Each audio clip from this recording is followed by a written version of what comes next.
so much disappointment in this afternoon tea review. Buckle up and I'll explain. The Good, the Bad, the Ugly, and the Yummy of Afternoon Tea, Cambridge, Ontario edition. Mom and I returned to Langdon Hall for afternoon tea recently. This venue used to serve afternoon tea on a very regular basis back before 2019, and seems to be bringing it back on a monthly basis now. I have been here twice for afternoon tea, once so long ago in 2009 with friends, and once in 2015 with my mom and grandma. So this was a nostalgic return for me. But things are different now, and I have a lot of thoughts. Let's get into it. The good? This part is easy and short. The service was the best aspect here. There was lots of friendly staff working, and all of our interactions were very positive. The bad? Unfortunately, this will be the longest section of this review. And it's not all bad. Bad would be the wrong word, but a certain expectation set by the venue itself has led to a lot of disappointing aspects. Let's review. Get comfortable. Starting with the venue, Langdon Hall is a country inn outside of Cambridge, and not far from Highway 401. But it is in the country, not inside the city. They used to serve afternoon tea in the main house, which was really, really lovely. I recall it being warm with lots of character. Now they serve it in their fire shade or fear shade event space, far from the impressive main house. And that is exactly what it feels like now, an event room. The faux linens and fresh flowers adorning the table were nice, but the rest of the room felt very banquet. Large windows, but nothing to soften them like tasteful curtains. Everything gray and white. No wall art even. It was a very, very cold venue with absolutely no character. I did not like it and found the venue disappointing, especially knowing how nice the main house would have been for afternoon tea. Like the good old days. Once seated, you are offered a glass of Prosecco or alcohol-free bubbly. We opted for no alcohol. I noted that of the 5 tables surrounding us, no one had drank much of their bubbly.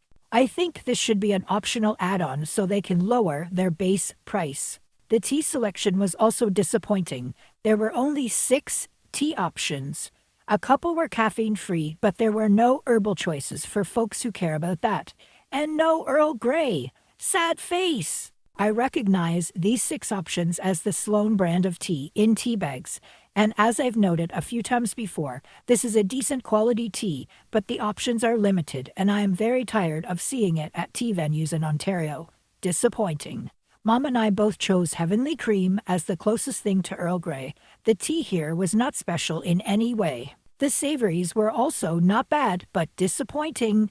There were 4 savories for each guest. Because I do not eat seafood, because I do not like seafood, my lobster salad was swapped out for apple and beet salad, and my smoked salmon crepe stack was replaced with a cucumber finger sandwich. The egg salad was fine, heavy on the chives or onions, not listed on the menu.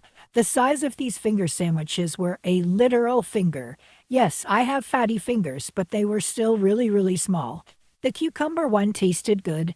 Again, very thin, but tasted good. For all 3 bread sandwiches, the bread was starting to become dry. Not fully dry, but certainly not top-notch fresh.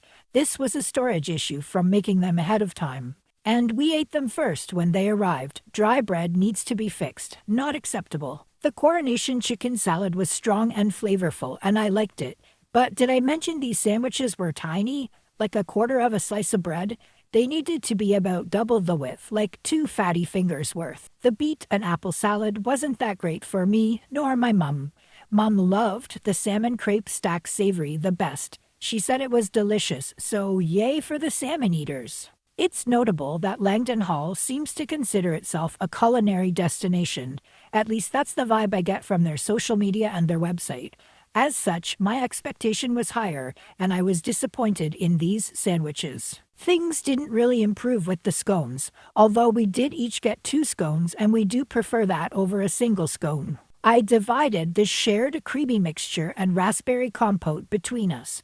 We also asked for lots of butter, because we like butter, and the dry scones needed it. And we received lots of butter. As I said, the service was good. Apparently the scones were served warm, and the server who brought out our food placed them off the tiered plates in front of us right off the bat, to be eaten first. But we like to eat our savories first, so of course the scones were not warm when we ate them, nor would we expect them to be at this point. However, by serving them warm, are they keeping them in a warming drawer or something? Because they were too dry. Maybe bake them less if you're going to keep them in a warming drawer for hours? I don't know the solution for keeping them warm, but eating scones that were dry was not enjoyable. The creamy mixture was not proper clotted cream, though the menu on the table listed it as clotted cream. I know it wasn't proper because it was sweet, and authentic clotted cream, imported or house-made the proper way, is not sweet. But this was edible. In my opinion, it is not acceptable to call something clotted cream that is in fact something else. I found the scones kinda blah flavor-wise too. My expectation at a culinary destination such as this was yummy scones. Overall, these were too dry, lacking proper clotted cream, and lacking flavor. Scones, disappointing. But hey, the sweets were good, so I'll cover those in the yummy section. So nothing was quote-unquote bad here, but a lot of disappointing aspects. But here's the kicker, which I will refer to as the ugly, and it's the price. This experience was prepaid online and cost us $128 per person, including tax and the 20% gratuity. The base price was $95 per person. That is very steep for a venue outside of downtown Toronto, a venue in the countryside, not even within a city, for a gray and white banquet room such as this, with overall mediocre food. Pause video to see the price comparison with Downtown Hotel Toronto Tees. This venue is charging more than many of these places outside of the city. I also do not like auto gratuity, and while the service here was worthy and good, I prefer to choose my own gratuity after experiencing the actual service. The base price of $95 is double what other afternoon tea venues charge in this area of Ontario. And as such, one's expectations are also heightened. And when you do not raise the bar to near twice as good as other venues charging less, you are creating a lot of space for guests, like myself, to be disappointed in the experience. And that's the main issue here. If you want to charge a premium comparatively, you must provide a premium experience. Langdon Hall's afternoon tea experience on this day did not meet its price expectation, nor stand up to its reputation. That's my ugly aspect. Take it as you will. Back to the positive. The yummy part here were the sweets. There were 4 per person, and while they were pretty monotone brown in color, they all tasted good. It was interesting to me that no one had a fork, and we had to ask for them. Were we supposed to eat these with our fingers? Can you imagine how messy that would be? And when we got the forks, they were these huge steak-eating forks. I giggled the whole way through this sweet tier because these pitchforks were far too big for these dainty sweets. Another faux pas? Sorry, I said I was going to be positive, but haven't yet been very positive, was that they called their macaron, this French almond cookie thing, a macaroon. Like, what? A macaroon is a coconut cookie. This is not a macaroon. I was shocked to see this printing error. Obviously, these sweets were made by someone who knows pastry arts, and when they submitted the sweet menu to the person typing and printing these menus, someone wrote the wrong thing and no one noticed? Surprising for a culinary venue such as this. You will be surprised to hear that this macaron actually tasted pretty good. I think that's because a good portion of it was covered in chocolate or candy coating. I actually ate the whole thing. Like what? The blackberry tart and carrot cake were both really tasty, and of course my favorite bite of the whole day was the chocolate and coffee mousse sweet on a chocolate biscuit. My mum even let me take hers home to eat the next day. It was by far the yummy item of the day. So overall, this was a pretty disappointing afternoon tea. I am happy they have brought back a tea service to Langdon Hall because it feels nostalgic to go there for tea again after 10 years.